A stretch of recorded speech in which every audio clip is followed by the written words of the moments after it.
welcome to XCU. I'm a crab, and this is Gobbles. PJ and Will have Halloween off today. Happy Halloween, Gobbles. How are you?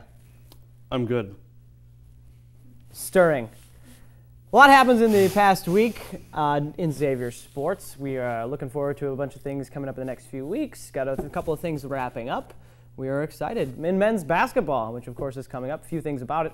The blue and white scrimmage was a great success, if you want to call it that. Great success. It's not, I mean, yes. The movie. Yeah, but not, what, Great Success, the movie? No, the I was particularly impressed by Jordan Crawford. He looks great. He's got a great shot Hopefully on him. he can play this year. Yeah, the whole eligibility thing. Huh. Yeah, it would be unfortunate if he did not get to play. How'd you feel about the scrimmage? I liked Gobbles. it. I really liked it. Yeah. It was good times. Freshmen looked pretty good. Freshmen That point guard position is going to be the big question mark, but they all looked up to the challenge and looked fairly comfortable. I mean, it was a scrimmage, so it's hard to tell. But I mean, you know, I'm extremely excited to see everybody in action, as we did in the blue and white scrimmage. I believe the blue team won. Not that it matters. Because they switched teams like halfway through. True. In other male basketball news, Xavier was yet again picked to win the A10 in a poll done by the coaches of the A10. Yay for us. And the regular season this year is special in that every single Xavier basketball game on the schedule will be televised by FSN, Ohio, or CBS. When we play Duke, we're going to be on CBS, first nationally televised Xavier game in the regular season. Yeah. Which is quite exciting. Going down, Sweet. Duke. That's on December 20th. We're going to that. Woo! And the season starts in a week. Get excited, Gobbles. We're playing Finley on a preseason game November 7th. It'll be good times, great oldies. Great oldies. In men's soccer, I'm going to the less important sports here. I'm just kidding around. The men's soccer team picked up their first conference win of the season. Good for them. The men hosted LaSalle this past Friday, defeating them 1-0 when Andy Dimby struck a free kick in the 87th minute. Far post for senior Jimmy Cummings will put on the Muskies on the board late. They would hold on to regulation the next couple minutes, and they got their first 3 points from the conference in the 2008 season. Very, very exciting, finally.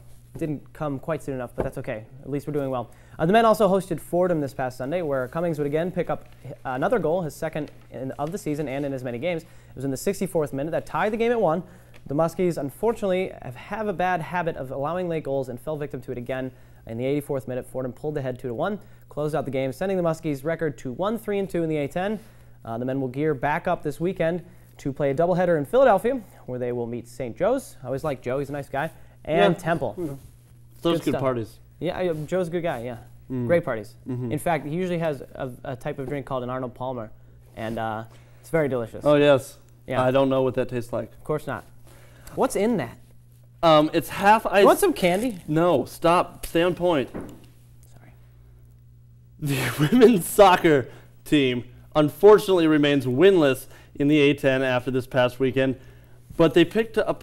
They put on a good fight there. The ladies traveled to St. Louis by bus, took a flight to Charlotte, and then another bus back to Cincy. Great travel plans. You should have taken me. I'm direct. You don't have to go. Just hop on my back. Pretty good. A little turbulence though. You can't carry that weight. Yes, I can. You don't have no idea what I can do. You never believe in me. The ladies fought hard against the Billikens, though, in the 49 minutes when the St. Louis pulled ahead 1-0. The Muskies could never mount another attack, and that was the score the rest of the way. The girls then took a flight to the East Coast to face the Charlotte 49ers, where they didn't fare quite as well. The Muskies fell 5-0 against the 49ers, not putting up too much of a fight there, obviously. I blame the travel because it's taxing. Charlotte was unbeaten in the A10 as well, so you can blame that on them too. But I'm really not big for one for blames. You blame yourself. You didn't do it. The Muskies close out their 2008 season this weekend, hosting LaSalle tonight and Fordham Sunday. Hopefully we can end the season on a good note and go into next year's season with positive things to talk about. Can you open that for me? In volleyball, the team participated in 2 contests this past weekend, traveling to Pittsburgh and St. Louis. The ladies took it at Duquesne, beating them 3-1 with junior Kelly Ruth shining, notching 12 kills and 17 digs. The Muskies dropped the first set, but never looked back, taking the next 3 in striking fashion. Good job, girls. The Muskies then traveled to St. Louis to go up their biggest opponent all season in the 25th ranked Billikens. Xavier roared in, having won 7 straight A10 contests, but St. Louis was a bit too much to handle. Senior Jen Welsh put up 10 assists on the board, and Kelly Ruth and sophomore Shannon Vors tallied the team high 7 kills, but it was not enough. The Muskies dropped 3-0. But the ladies will be back in action. They travel to Rhode Island to face the Rams tomorrow while trying to continue their A10 dominance, and we wish them luck, very luck. In tennis, the men's tennis team wrapped up their fall portion of the season when they head down to Lexington this weekend for the Kentucky Invitational. We wish them luck, while the women's tennis team finished up their fall schedule with a few members of the team participating in the ITA Midwest Regional in East Lansing, Michigan. Xavier duo Jeanette Feeder and Kara Courtney made it to the consolation round. It's good for them. Don't eat. That's mine. You open that for me. After the first round, they lost. But Courtney won 2 matches on her own on the first day to reach her 3rd qualifying match, but unfortunately fell to Whitney Wilson of Michigan State. It was her home state. That's just not fair. In tennis, we don't really have a home. No. Do we have a home?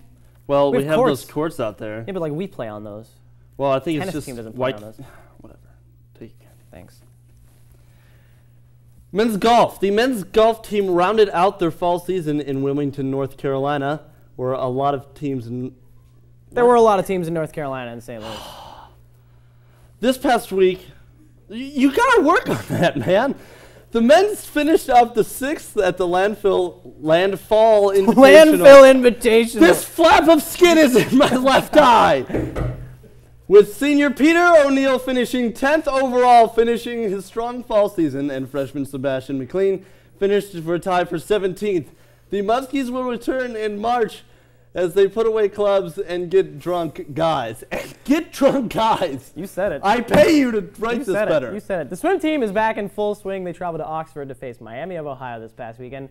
The XU men's 400 medley relay team was the highlight of the weekend. I'm a mad turkey. The highlight of the weekend, they finished 6 seconds ahead of Miami. Very good for them.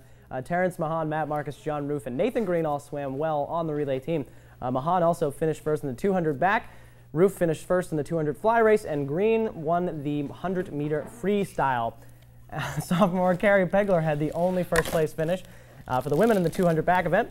Overall, unfortunately, both the men and women fell. The men fell 148 to 122, and the women fell 180 to 80, respectively. The swim team is back in the pool next weekend in Michigan. That's all for us, ladies and gentlemen. PJ and Will will be back next week. Perhaps we'll be a little bit more under control. Happy Halloween, everyone. I would say we should go get some candy, but it looks like you're all set. I can't pick it up with my beak. It looks like you're all set. Gobble, gobble. We'll be right back with the rest of the news.